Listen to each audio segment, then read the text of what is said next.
So karon mag-try ta aning itawag try tagluto aning ginganlan og kambuay gikan ni siya sa Danau nga dagko. So first time nato nagluto ani no ato sa siyang tanggalon sa iyang balay. Kitaan man ninyo nagkuantag tinidor o action patagkaon ana. Kadiring dapita medyo ipit jud ta kay init kayo. Ato nang gitadtad ang ato ang kambuay. Unod na siya guys.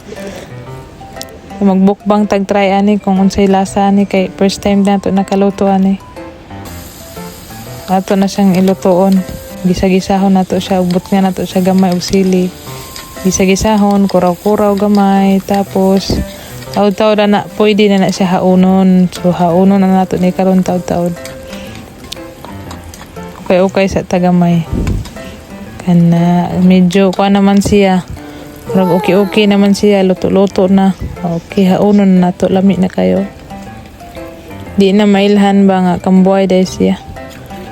O di na mailhan, mura nag-adobo nga, kuan. Kanang unod sa, kuan. Mura nagdili ulod, no? Tilawan na to ni Sharon taod-taod. Siguro mura to.